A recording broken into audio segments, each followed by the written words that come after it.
De diciembre para acá, prácticamente te va... que iba a ser la resolución. Hola, ¿qué tal? Buen día. Hoy es sábado y culminamos la semana con una especie de inundación de chirusismo social. Es como un poco despectivo decir chirusa, pero es bastante gráfico. Yo voy a contar una historia de, así realmente, de un señor, y empezaría diciendo: en était fois, once upon a time, había una vez, un señor que era el doctor Juan Carlos Pintos, que era Art Fellow del diputado, creo, Antonio Santamarina, un coleccionista de arte muy interesante, que por supuesto tuvo relación con el Museo Nacional de Arte Decorativo. No voy a hacerlo más largo porque era un amante del arte. Juntos, o por lo menos él era muy joven cuando lo conoció a Antonio Santamarina, se adentró en el mundo del arte, de las esculturas, de las porcelanas, los cristales, los vidrios, como de la época de Art Deco, y tenían un artisan, como decía este hombrecito que estaba siempre con un delantal gris, Vivian, un belga venido después de la guerra, todo esto en los años 60, que les conseguía, los conectaba con todas estas obras magníficas de arte fabuloso que ellos coleccionaron y coleccionaban. Pinturas, esculturas y, como ya dije, todo lo que corresponde al arte. ¿A qué viene esta historia de este señor? Bueno, a la historia de que las grandes colecciones en la Argentina, y por las crisis, sus herederos terminaron malvendiéndolas, o cuando realmente van a las casas de subasta o a las galerías de arte, por supuesto, lo que se dice que está o que cotiza a determinada cantidad de dólares y determinada cantidad de euros y demás, con certificado, con los documentos, con todo, termina vendiéndose quizás con suerte por el 10% del valor. Yo tengo que seguir contando la historia que le pertenece directamente al doctor Juan Carlos Pintos, que su casa estaba inundada, el Petit Hotel estaba inundado de obras de arte magníficas de todo tipo, de las europeas, de las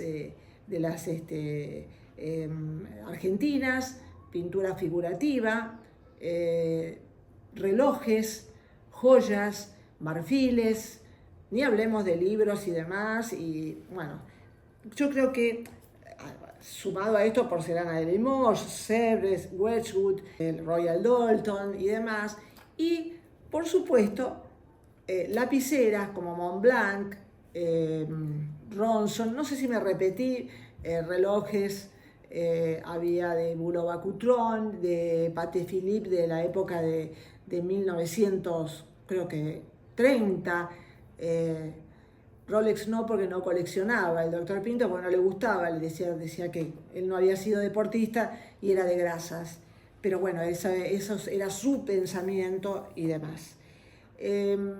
Había arreglado con Antonio Santamarina, ellos tenían un pandán, digamos, de las pinturas de la mujer de las Granadas, de Giudice, de donarlo a los distintos museos para tener el pandán, y creo que al Museo Nacional de Bellas Artes.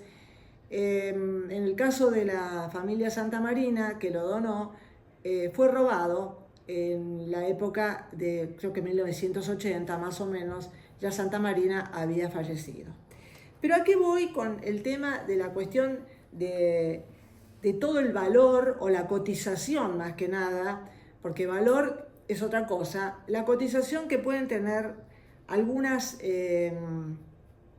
cosas denunciadas y que hemos escuchado hablar de fortunas, de millones de dólares, de miles de dólares, de esto, del otro, en distintos programas de televisión por periodistas que yo entiendo, lo respeto, que quieran engrosar y hacer el tema del show y el alarmismo y todo lo demás, con dos situaciones totalmente distintas, ¿no?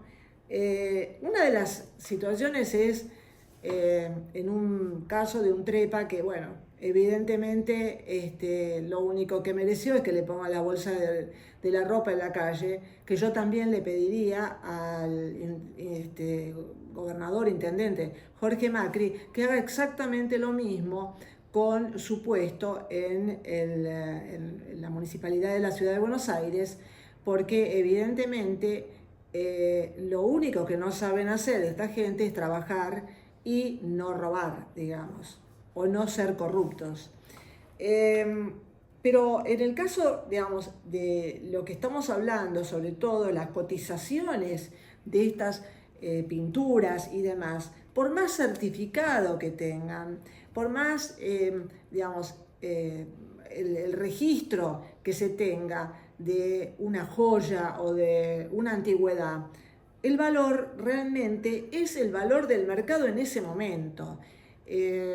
Supuestamente, y en un artículo de un diario, la familia Santamarina mandó a Sotheby's a vender una escultura de Rodin. Señores, la escultura, decir que hoy valdría 10 veces más, se terminó vendiendo en algo así como 3 millones de dólares, creo que menos, y que hoy valdría 10 veces más, es como hacer una especie de entelequia sobre lo que podría valer algo que en definitiva no vale. Yo voy a contar la historia sobre este gran teleteatro que fue la vida del doctor Juan Carlos Pintos, teleteatro que se manejó en la índole privada, pero parecía sinceramente un novelón mexicano. Fumaba algo así como 3 paquetes diarios y, por supuesto, las coincidencias son nada más que casualidades, como dirían en las películas. Fumaba 3 paquetes diarios, falleció muy joven y en esa época no había el tema de los trasplantes, pero en realidad sus herederas o su heredera, la que se quiso entronizar como heredera, decididamente quiso poner en valor todo lo que había de obras de arte. Terminó decididamente malvendiéndolas, porque en ese momento una Marchand, digamos, gordito él, se estaba haciendo un negocio muy grande con algunos pintores argentinos y le interesaba poco los Daneri o la época un poco más tranquila de ¿cómo se llama? Berni o quizás el de Quinquela Martín, porque siempre el pobre Quinquela siempre tuvo un tema complicado. Nunca es el periodo bueno para comprarlo o para venderlo, pero eso sí, si vos lo vas a comprar, ningún problema. Quinquela siempre tiene todos los periodos exactos, buenísimos. Por lo tanto, ¿qué pasó? En esa lucha intestina de querer vender y demás, se trató de llevar a una casa muy conocida, a la cual Mirta Legrand le tiene mucha confianza, el Ronson y los Dupont de oro del doctor Juan Carlos Pintos. Aquí que no le dieron nada, porque en esa época ya prácticamente, en estos últimos años del siglo XXI, la gente no fuma tanto y eso ha perdido valor. No hablemos de la Montblanc, y por supuesto los relojes, y claro, a todo el mundo en este momento le gustan el Submariner de Rolex, le fascina, y la verdad que sinceramente un Patek Philippe de 1940 mecánico ya no gusta tanto. Esa es un poco la contestación que le hicieron esta conocida casa de compra de antigüedades. No hablemos de las porcelanas. Las porcelanas directamente extraordinarios juegos completos, porque no eran 4 tacitas y 3 cosas como hemos visto en un video. Bueno, nunca es el momento. O de repente, sí, yo le puedo comprar todo el juego, pero le hago precio. O sea, usted me tiene que hacer un precio. Como si fuera que, en definitiva, estamos comprando papas al por mayor o vendiendo papas al por mayor. Sin contar con el tema, y que acá me pongo, porque no lo he visto en esos videos, el tema de las cosas que han perdido valor, porque decididamente el mundo ha cambiado de una manera estrepitosa con respecto a las cosas que sí se tienen que conservar, o sea, la sustentabilidad de un montón de cosas, como ser los marfiles, que tengo yo acá una cara de una geisha, preciosos, o como en un momento determinado este Cartier de Carey, que ya no se puede vender porque no tiene precio alguno. Lo mismo voy a hacer el ejemplo de estos, no son monóculos, es lentillos o algo así, le llaman los españoles, que están bañados en oro 12, no es oro 14, no es oro 24, por supuesto, y son del siglo XVIII.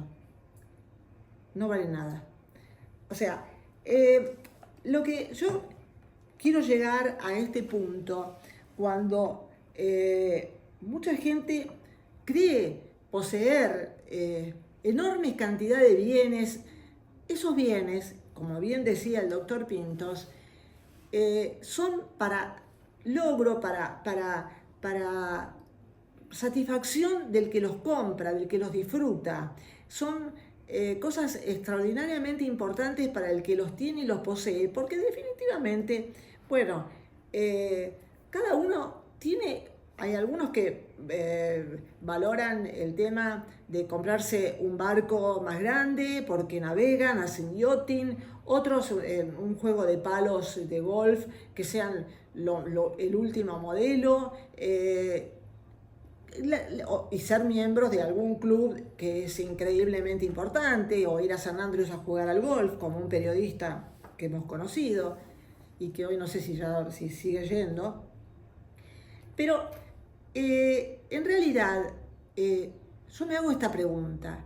Primero, cuando se hace un tema de un video sobre alguien observando ciertas cosas o guardando ciertas cosas, ¿qué se está tratando de buscar?